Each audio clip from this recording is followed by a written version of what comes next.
ఈరోజు ఇక్కడ జేసీటీవీ వారు నిర్వహించిన పండగ సెలబ్రేషన్స్ చాలా చాలా హ్యాపీగా ఫీల్ అవుతుంది. ఎందుకంటే ముఖ్యంగా మహిళలను గౌరవించి ఈ రోజు అందరినీ ఇక్కడికి తీసుకొచ్చిన సందర్భంగా అందరికీ కూడా సంక్రాంతి శుభాకాంక్షలు తెలియజేస్తూ, సంక్రాంతి అనగానే మాకంటే మాది వచ్చి ఆంధ్రాలో వెస్ట్ గోదావరి, మాది తాడేపల్లిగూడెం మాది. అంటే అక్కడ ఎలా ఉంటుందో మీరు ఊహించుకోవచ్చు.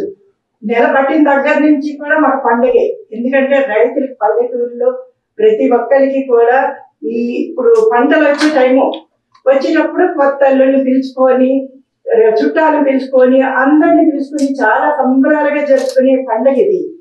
ఆ పండుగకి భోగి రోజునైతే ఇంకా అందరూ భయపడిపోతారు. బయట ఏమన్నా సామాన్లు పెట్టాలంటే ఇంకా వాళ్ళ చేతుల్లో ఉండదు, తీసుకెళ్లి పంటల్లో పాడేయడమే. అంత సంతోషంగా చేస్తారు మన భోగి పంటలు అంటే, అంత స్పెషల్ అది. ఇంకా వంటలు అయితే లేడీస్ అయితే గ్యాప్ ఉండదు. సున్నుండలు చేసుకోవడం ఏంటి, తర్వాత అరిసెలు పెట్టడం ఏంటి, అటకలు, ఇవన్నీ కూడా ఎన్ని రకాల పిండి వంటలు వస్తాయి, అన్ని రకాలు చేసి రెడీ పెట్టుకుంటారు. అలాంటి సంక్రాంతి కోసం ఈ రోజు మాట్లాడాలంటే నాకు చిన్నదనం గెలిపోయారు. ఈ రోజు ప్రవీణ గారు గొప్పమని తీసుకొచ్చి చూపించే మన సంస్కృతిని ఇలా కూడా గౌరవించవచ్చు అని తెలియపరచడానికి నిజంగా చాలా చాలా హ్యాపీ ఫీల్ అవుతున్నాము. మా చిన్నతనంలోకి వెళ్ళిపోయి ముగ్గులేయడం అంటే అవతల గుమ్మ వరకు, రోడ్డు వరకు ఎంతవరకు వేయగలరు అంతవరకు ఎంచుకుంటే వెళ్ళిపోవడం. ఇంకంతే తెల్లవారుజాములాగా. మిగతా రోజుల్లో తెల్లవారుజాము లగవడం అంటే మన వల్ల కాదు. అలాంటి సంక్రాంతి నెల పట్టిన దగ్గర నుంచి తెల్లవారుజాము లేవడం, ఎవరు ముగ్గురు బాగున్నాయి, ఎవరు బాగా అక్కడన్నా బాగా వేయాలి. ఈ కంపల్సరీ మన వాళ్ళందరూ ముగ్గురు వేసి దాన్ని సెలబ్రేషన్ చేసుకుందాం. నెక్స్ట్ సంక్రాంతి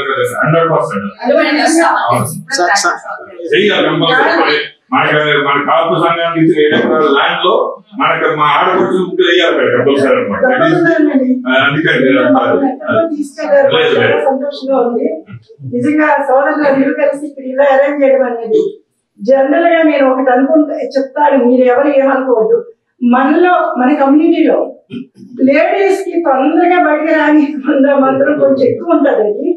అవన్నీ దాటుకుని మేము వచ్చామంటే ఈ రోజు ఇక్కడ ఇంత బాగా గౌరవించడం అనేది మాత్రం మాకు చాలా చాలా ఆనందంగా అనిపిస్తుంది. ఇది చేసినందుకు చంద్రు జనార్దన్ గారికి, తర్వాత మంగబాబు గారు, నాగేశ్వరరావు గారు అయితే మాకు ప్రతి చోట కలుస్తూ ఉంటాం ఎక్కువగా.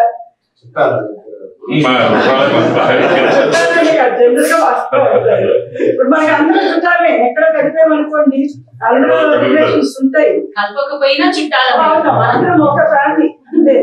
నిజంగా ఈ రోజు చెప్తున్నా, మన కమ్యూనిటీ అనేది ఒకే తాటి మీదకి వస్తే మన కాళ్ళ దగ్గరికి అందరూ వస్తారు. మనం ఎవరి కాళ్ళ దగ్గరికి వెళ్ళాల్సిన అవసరం లేదు. కానీ ఒకటి ఏంటంటే మనం కొన్ని మనలో ఉండే భావాలు ఉంటాయి కదా, మన పౌరుషం ఎక్కువ ఉంటుంది. దాని మీద కొంచెం అవతరాలు అడ్వాంటేజ్ తీసుకుంటున్నారు. అది లేకుండా మనం అందరం కలిసికట్టుగా, మీరు ఇంతవరకు పురుషులు బాగా చేస్తున్నారు, కానీ ఇప్పుడు మహిళలను కూడా మీ చేతంగా మేమందరం కూడా వస్తున్నాము. ఏ రోజు బయటకు వచ్చినాడని కాదు, కానీ మన కమ్యూనిటీలో ఎన్నో రకాల ఇబ్బందులు పడి మహిళలు చాలా మంది ఉన్నారు. వాళ్ళకి మనం ఏదో చెయ్యాలని ఒక తపంతోనే బయటకు వచ్చాము. మీరు అందరూ కోఆపరేట్ చేస్తే మీ అందరూ వెనకాల మేము ఉండి తప్పకుండా చేయడానికి అవకాశం ఇస్తే తప్పకుండా చేస్తాం. ఈ మళ్ళీ మరొకసారి సంక్రాంతి శుభాకాంక్షలు ప్రతి ఒక్కరికి.